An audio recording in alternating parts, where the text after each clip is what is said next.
Hello everyone, welcome to Wizard Educational Institute. আশা কৰিছো আপোনালোক সকলোৰে প্ৰিপাৰেচন খুব ভালদৰে চলি আছে। সদায়ৰ দৰে আজিও আমি কিছুমান কাৰেন্ট এফেয়াৰ্ছৰ টপিক আলোচনা কৰিম। আজি লোৱা টপিক কেইটা এইবোৰ: ফ্ৰিবিজ ভাৰ্চেছ ৱেলফেয়াৰিজম, যেটো GS2 পাৰ্সপেক্টিভৰ পৰা ইম্পৰ্টেন্ট হয়। WTO এণ্ড ইণ্ডিয়া GS3 আহে। Outcome of Indo France discussion GS2, Dayanand Saraswati GS1 পেপাৰৰ পৰা ইম্পৰ্টেন্ট কিছুমান টপিক আমি এটা এটাকে আলোচনা কৰো। প্ৰথম টপিকটো হৈছে যে supreme court slams poll freebies, are we not creating a class of parasites? Supreme কোৰ্টে সুধিছে যে এই ফ্ৰিবি কালচাৰৰ দ্বাৰা আমি প্যাৰাসাইট জানো সৃষ্টি কৰা নাই। প্যাৰাসাইট হয়নো কি? প্যাৰাসাইট হৈছে সেইবোৰ অনুজীৱ মাইক্ৰো অৰ্গানিজম যিবোৰ বেলেগৰ ওপৰত ডিপেন্ডেন্ট হয়, যেনেকুৱা ভাইৰাছ, ৰাইট? সো কিয় নিউজত থাকে? কাৰণ আমাৰ ভাৰতৰ পাৰ্সপেক্টিভত চালে ভাৰতবৰ্ষ এখন ওয়েলফেয়াৰ কান্ট্ৰি, কল্যাণকামী ৰাষ্ট্ৰ। আমাৰ সংবিধান ৰচয়িতাসকলে ডাইৰেক্টিভ প্ৰিন্সিপল অফ ষ্টেট পলিচিৰ জৰিয়তে হেয়া এক্সপ্লিসিটলি মেনশন কৰি গৈছে। কিয়নো আমাৰ ভাৰতত মোৰ দেন 50% মানুহ বিলো পভাৰ্টি লাইন, 80 crore প্লাস জনসংখ্যা ফ্ৰী ৰেশনৰ ওপৰত নিৰ্ভৰশীল। Under NFSA Act, that is National Food Security Act 2013, Food Security Act 2013, almost 80 plus crore মানুহে প্ৰতি মাহে ফ্ৰী ৰেশন পাই আছে। ইয়াৰ উপৰি বিভিন্ন ধৰণৰ ফ্ৰী আঁচনিবোৰ পাই আছে। অসম চৰকাৰৰ পৰা অৰুণোদয় আঁচনি, ভাৰত চৰকাৰৰ পৰা কৃষকসকলে PM কিষাণ সন্মান নিধি ইত্যাদি ধৰে বিনামূলীয়া আঁচনিৰ সুবিধা লৈ থাকে। গতিকে কি হয়, মানুহবিলাকে কাম কৰিব নিবিচাৰে। সুপ্ৰিম কোৰ্টে সেই প্ৰসংগটো উঠাইছে যে মানুহক যদি বিনামূলীয়াকে টকা দি দিয়া হয় তেতিয়াহলে মানুহে টকা উপাৰ্জন কৰাৰ কথা চিন্তা নকৰিব আৰু ঘৰতে বহি কাম কৰিব। সো সেই কথাটো সুপ্ৰিম কোৰ্টে ফ্লেগ কৰিছে। আমি দুটাৰ কম্পাৰিজন চাও ফ্ৰিবিজ আৰু ওয়েলফেয়াৰৰ মাজত। Freebies কি হয়? Freebies refer to goods, services or benefits that are provided without charge, free of cost, often by the government or organizations. These are typically temporary or one-off gifts or giveaways that don't require the recipient to contribute in return. Examples could include free food, subsidies, tax breaks, or free gadgets. The key characteristic of freebies is that they tend to be free in a transactional sense, completely free hoy, but they are usually given to attract voters. Kintu main uddeshyoto ki hoy? Vote attract korar, improve public image and address immediate needs. Bibhinno dhoroner amar party ase jibure homoye homoye electioner agote eibur freebies ঘোষণা কৰি থাকে। DMK চৰকাৰে 2006 চনত colour TV বিতৰণ কৰাৰ কথা ঘোষণা কৰিছিলে তেখেতসকলৰ ইলেকশ্যন মেনিফেষ্টত, আৰু সেইটো ৰূপায়ণ কৰাৰ কাৰণে আঁচনিও লৈছিলে। তামিলনাডু তেনেকুৱা হৈ থাকে, ঠিক তেনেকৈ দিল্লীতো free bus ride, free electricity, এইবোৰৰ দৰে কিছুমান বিনামূলীয়া স্কিম ঘোষণা কৰা হয়। কৰ্ণাটকা, মহাৰাষ্ট্ৰ ৰিসেন্ট ইলেকশ্যনত লাৰ্লি বেহনা যোজনা, সো ফ্ৰী টকা দিয়া হ'ব। যেনেকৈ আমাৰ অসমত অৰুণোদয় আঁচনি 1250 টকা প্ৰতি মাহে সোমাই যায় মহিলাসকলৰ একাউণ্টত। সো এই লৈ পেলাই ডিবেট চলিয়ে থাকে যে এই আচলতে কি আমি কনষ্ট্ৰাকটিভ ৱেত টেক্স পেয়াৰৰ মানিবোৰ ইউজ কৰিব পাৰিছোনে? So that is the freebie. Welfare to চাও, welfare on the other hand is a broader, more systematic approach to providing social security. It's a social security, healthcare, education and other services designed to improve the well-being of citizens, especially the disadvantaged. তো আমি এতিয়া যদি প্ৰশ্ন কৰো এই যেবোৰ অৰুণোদয় আঁচনি এইটো আসলতে ওয়েলফেয়াৰ স্কিমত পৰিব নে ফ্ৰিবিত পৰিব? It will be more tilted towards welfareism. Okay? Welfare policies are generally part of a comprehensive social safety net that aims to reduce poverty. দৰিদ্ৰতা নিৰ্মূল কৰাৰ কাৰণে এইবোৰ আঁচনি লোৱা হয় চৰকাৰৰ ফালৰ পৰা। ইনইকুৱেলিটি, যেটো ইনকাম ইনইকুৱেলিটি আছে সেইবোৰ দূৰ কৰা। মই মেনশন কৰিছো আমাৰ কনস্টিটিউশনত ডাইৰেক্টলি এইবোৰৰ কথা মেনশন কৰা আছে। Part 4 of our constitution, that is DPSP, খুব ধুনীয়াকে যে আমাৰ চৰকাৰে যেতিয়া পলিচি বনায় কিছুমান নীতি সদায় মনত ৰাখিব লাগে Welfareism often involves structured programs like unemployment benefits, social security, healthcare programs, যেনেকৈ Ayushman Bharat, Jan Arogya Yojana, ABJY, subsidies of low income families, যিবিলাক উজ্জ্বলা আঁচনিৰ আণ্ডাৰত ফ্ৰী কিছুমান সাবসিডি প্ৰভাইড কৰা হয় LPG সিলিন্ডাৰ লোৱাৰ সময়ত দুখীয়া মানুহসকলক সো এইবোৰ কিছুমান ওয়েলফেয়াৰৰ example Next time scope saw ki hoy freebies are usually temporary অস্থায়ী ভাবে দিয়া হয় কিন্তু ফ্ৰিবিবোৰ and one time benefit whereas welfare is a broader long term strategy এটো দীর্ঘদিনীয়া এটা প্ৰগ্ৰাম হয় যাতে আমি ইকোনমি টু কি কৰিব পাৰো ইকুৱেলিটি আনিব পাৰো ইনইকুৱেলিটি দূৰ কৰিব পাৰো আমাৰ দেশখন বিকশিত হোৱাৰ কথা আমি চিন্তা কৰিব পাৰো হেবোৰ ওয়েলফেয়াৰিজমৰ মাধ্যমেৰে আৰু ফ্ৰিবিটো এ শৰ্ট টাৰ্ম ক্ষণস্থায়ী সময়ৰ কাৰণে যে আপকামিং ইলেকশন আছে এতিয়া মই ইলেকশন ম্যানিফেস্টোত ঘোষণা কৰি দিলো ইয়াৰ বিষয়ে কিন্তু আমাৰ মোদি ডাঙৰীয়াই 2022 চনতে ঘোষণা কৰিছিল ৰেব্ৰি পলিটিক্স ৰেব্ৰি এক ধৰণৰ সুইট হয় যেটো ৰাজস্থানত পোৱা যায় সো মোদিয়ে কৈছিলে যে এই আমাৰ ইন্ডিয়া যেটো পলিটিক্যাল সিস্টেমত চলি আছে যে এই ৰেব্ৰি পলিটিক্স হৈছে হেতু আতৰাই দিব লাগে আমি ইয়াৰ পৰা দূৰ হ'ব লাগে আমি জনসাধাৰণ আমি ভোটাৰসকল সজাগ হ'ব লাগে ইয়াৰ দ্বাৰা দেশৰ অৰ্থনীতিটো নিম্নগামী হৈ আছে কিয়নো যিখিনি ট্যাক্স পেয়াৰৰ মানি আছে হেখিনি আমি কনস্ট্ৰাকটিভ ওয়েত ইউজ কৰা নাই intent freebies often have a political or promotional purpose such as winning votes while welfareism aims to provide ongoing support to help people maintain a decent standard of living Sustainability aspect of prasale freebies are generally not sustainable over time because they are not based on a systematic support system whereas welfareism is often designed to be more sustainable though its long term viability can still be debated okay next topic to ami sao WTO or pora WTO that is World Trade Organization এটা article আছে Indian এক্সপ্ৰেছত এডিটোৰিয়াল সেকশনত যে rather than withdraw from WTO India should strengthen trade multilateralism আমি চাও কি আছে ইয়াত India has been a member of the WTO since its inception in 1995 WTO কি হয় যে WTO is the only global international organization dealing with the rules of trade between nations দেশসমূহৰ মাজত যে ব্যৱসায় হৈ থাকে সেই কাৰণে এটা ৰুল লাগিব হয় আমাৰ ইন্ডিয়াৰ ভিতৰত যদি আমি ব্যৱসায় কৰিব যাও বিভিন্ন ৰুল ৰেগুলেশন মানি চলিব লাগে সেন্ট্ৰাল গভৰ্নমেন্টৰে হক ষ্টেট গভৰ্নমেন্টৰে হক ঠিক তেনেকৈ আন্তঃৰাষ্ট্ৰীয় পৰ্যায়ত যেতিয়া ব্যৱসায়বোৰ হয় তাৰ কাৰণে কিছুমান ল আছে আৰু সেই লবোৰ এই WTO চাই its main purpose is to ensure that trade flows as smoothly predictably and freely as possible The WTO was created in 1995. কিমান সনত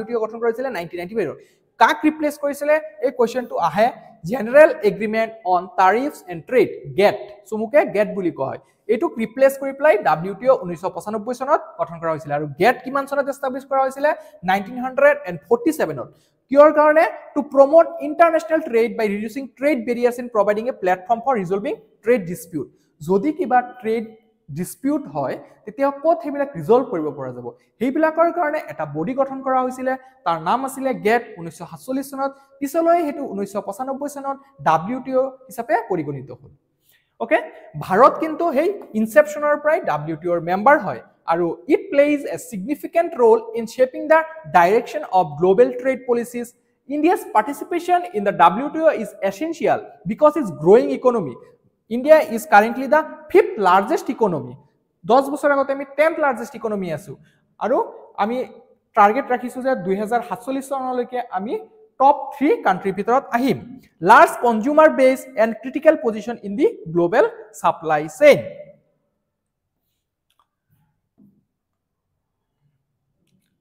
Trade in goods India has been an active participant in negotiations regarding tariffs and trade barriers It has pushed for greater market access for developing countries and has advocated for lower tariffs on industrial products, cultural goods and services.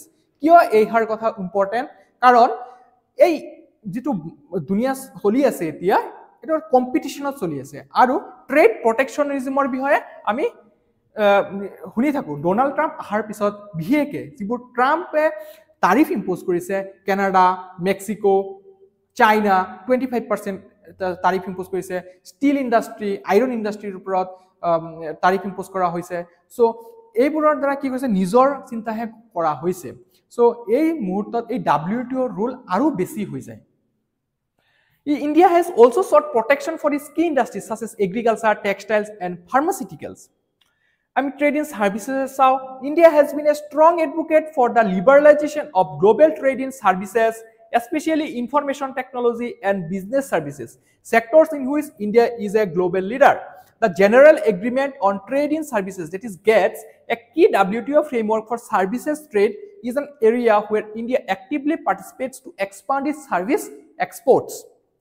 এই আৰ্টিকলটো কিয় লিখিছে জানেনে আৰ্টিকলটোত কোৱা হৈছে যে ভাৰতে যাতে WTOৰ পৰা এক্সিট নকৰে যদি এক্সিট কৰিব বিচাৰে তাৰ আগতে 6 মাহৰ এটা প্ৰায়ৰ নোটিছ দিব লাগে আৰু যদি এৰি দিয়ে তাৰ বেনিফিট কি হ'ব যে ভাৰতে MSP টো লিগেলাইজ কৰিব পাৰিব যেটো আমি মিনিমাম সাপোৰ্ট প্ৰাইস ঘোষণা কৰো বিভিন্ন ধৰণৰ ক্ৰপৰ কাৰণে হেইবোৰ লিগেলাইজ কৰি দিব পৰা যাব ফাৰ্মাৰ সকলে মাজে সময়ে আপনি নিউজত দেখা পাও এই MSP লিগেলাইজ কৰাৰ কাৰণে প্ৰটেষ্ট কৰি থাকে কিন্তু ভাৰত চৰকাৰে কিন্তু ইয়াক লিগেলাইজ কৰা নাই যদিও হুইট ৰাইস ইত্যাদি ধৰণৰ বিভিন্ন 20টাতকে বেছি ক্ৰপৰ কাৰণে MSP ঘোষণা কৰা হয় ওকে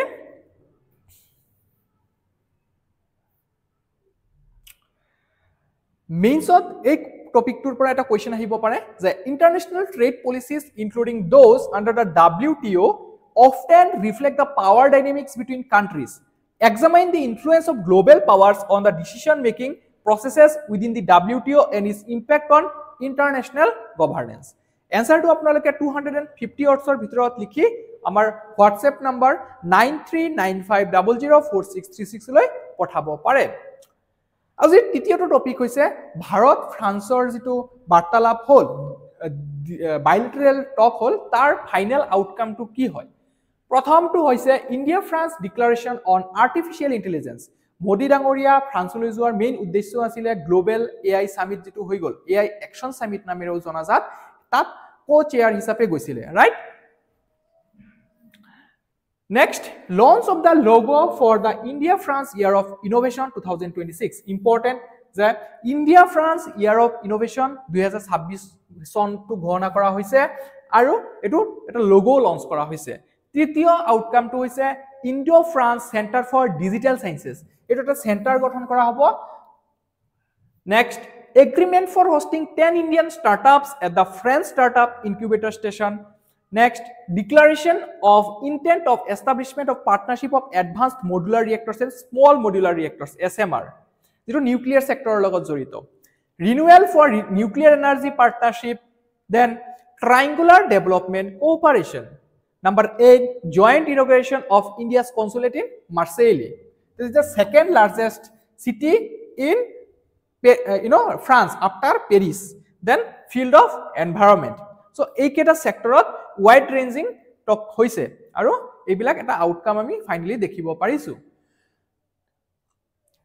GS2 ইন্টাৰনেশ্যনেল ৰিলেচনত এই কোৱেশ্চনটো আহিব পাৰে India and France share a long standing strategic partnership characterized by cooperation in defense okay trade and global governance discuss the key areas of cooperation between India and France and analyze how this bilateral relationship contributes to India's foreign policy objectives answer to আপোনালোকে 150 অৰ্ডছৰ ভিতৰত লিখিব যত্ন কৰিব আৰু আমাৰ WhatsApp নম্বৰলৈ লিখি পঠাব পাৰে আজিৰ লাষ্টৰ টপিকটো হৈছে about দয়ানন্দ সৰস্বতী তেখেত এজন সমাজ সংস্কাৰক আৰু আধ্যাত্মিক নেতা আছিল আহকচোন তেখেতৰ বিষয়ে চাও কিয়নো তেখেতৰ বাৰ্থ এনিভাৰ্সাৰী ফেব্ৰুৱাৰী 12 তাৰিখ হয় সো তেখেত জন্ম হৈছিল 12 ফেব্ৰুৱাৰী 1824 চনত গুজৰাটত তেখেতৰ অৰিজিনাল নাম আছিল মূল Shankar family background sale he belonged to a Brahmin family his father was a wealthy and religious man child influence Dayananda was deeply influenced by the Vedic teachings from an early age according to various accounts he was exposed to religious ideas and a spirit of inquiry from his family but he grew skeptical of many of the rituals and superstitions of Hindu religion Dayanand Saraswati এজন সমাজ সংস্কাৰক আছিলে তেখেত child মেৰেজৰ oppose কৰিছিলে child marriage সতী প্ৰথা যেটো আছিলে সতী প্ৰথা তাৰ পিছত কাস্টিজম এইবিলাক অপোজ কৰিছিলে স্বামী Dayanand Saraswati was a prominent philosopher social reformer and founder of আৰ্য সমাজ যেটো 1875 ত ঘোষণা স্থাপিত কৰা হৈছিল তেওঁ এটা স্লোগানও দিছিলে স্লোগানটো হয় go back to Vedas go back to Vedas কোৱেশ্চনটো আহে who gave this slogan go back to vedas he is known for his efforts to bring social and religious reforms advocating for the revival of vedic teachings and the rejection of practices of considered superstitious or corruptions in Indian society teo monotheism or oporot বিশ্বাস কৰিছিলে এটাই god polytheism teo accept কৰা নাছিলে monotheism যিবিলাক idol worship আছে আমাৰ শংকৰদেৱ মহাপুৰুষ শংকৰদেৱৰ দৰে তেও তাতেও বিশ্বাস কৰিছিলে his influence was significant in shaping modern Hindu thought and reform movements in India আৰ্য সমাজ 1875 চনত স্থাপিত কৰা হৈছিল বম্বেত the mission of Arya Samaj was to revitalize Hinduism and remove the prevailing social evils and superstition সেই সময়ত সনাতন ধৰ্মত কিছুমান কাস্টিজমৰ বেয়া প্ৰভাৱ পৰি গৈছিল ৰাইট সো হেবোৰ আতৰুৱাৰ কাৰণে তেও যত্ন কৰিছিল the name Arya Samaj means a society of the noble Arya signifying a movement from the upliftment of society through the revival of Vedic values the key principles of Arya Samaj included belief in one god that is monotheism Dayananda Saraswati rejected idol worship murti puja teo mana nasile and advocated for monotheistic approach to Hinduism rejection of ritualistic practices he opposed practices like idol worship animal sacrifice and the superstitions that are prevalent in Hinduism teo Vedic knowledge or oporot jotheshto importance disile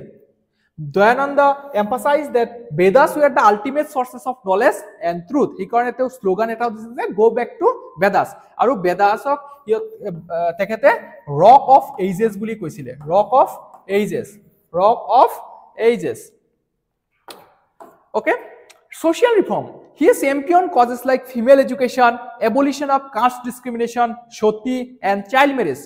Tekhete bibhinno dhoroner institution গঠন কৰি তুলিছিলে. Beda school bilak including for women and men to teo equality bisarisile men aru women or majot aru kono caste discrimination koribo nibisarisile promoted Sanskrit and Vedic study he strongly advocated for the study of Sanskrit and Vedic texts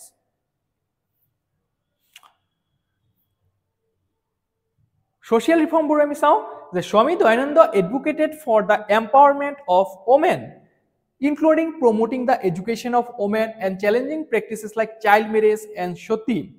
He called for the abolition of caste discrimination and untouchability, promoting the idea of equality of all individuals regardless of caste.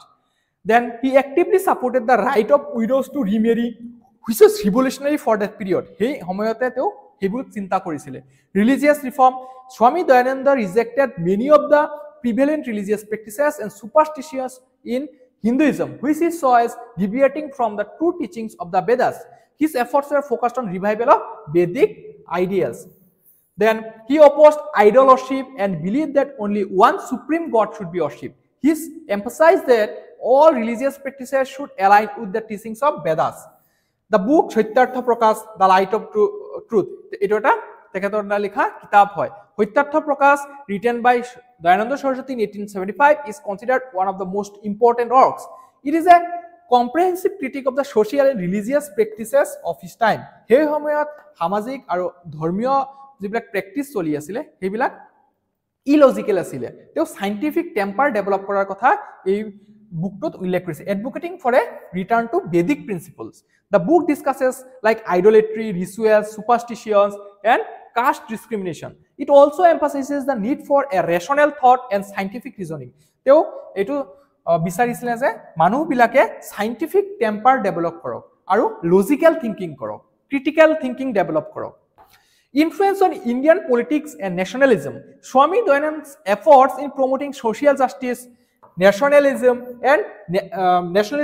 had a lasting impact on Indian freedom struggle. His ideas influenced prominent figures like Lala Lajpat Rai, Bipin Chandra Pal, and other leaders of the Indian National Congress who incorporated his reformist ideas into their own political actions. Pisoloi Swami Dayananda Saraswatী যিবিলাক idea আছে সেইবোৰ লালা লাজপত ৰায় বিপিন চন্দ্ৰ পাল আদিৰ দৰে যিবিলাক moderate leader আছিলে সিহঁতেও accept কৰিছিলে establishment of educational institutions under the banner of Arya Samaj Swami Dayananda promoted education that focused on moral values, science, Vedic learning. Several schools and colleges were established to spread education based on his ideas, particularly in North India. তেখেতৰ মৃত্যুৰ পিছত এই আৰ্য সমাজটো দুভাগ হৈ গৈছিল এটা সনাতনী আৰ্য সমাজ হৈ গৈছিল আৰু এটা সত্যাৰ্থ প্ৰকাশ আৰ্য সমাজ নামেৰে জনাজাত আছিল ওকে তো তেখেতৰ অৱদান বহুতখিনি আছিল তেখেতৰ যিবিলাক সংস্কাৰৰ কাৰণে ষ্টেপ লৈছিল সেইবোৰ আমি ধুনীয়াকৈ চালো তো ইয়াৰ ওপৰত কোৱেশ্চন আহে আমাৰ হিষ্ট্ৰী ফালৰ পৰা তো আমি এখিনি বুজি পালো আজি আমি এখিনিতে শেষ কৰিছো আপোনালোকে যদি ভিডিওটো ভাল পাইছে অনুগ্ৰহ কৰি লাইক কৰিব আৰু কমেন্ট সেকশনত জনাব লগতে চেনেলটো সাবস্ক্ৰাইব কৰি লব থ্যাংক ইউ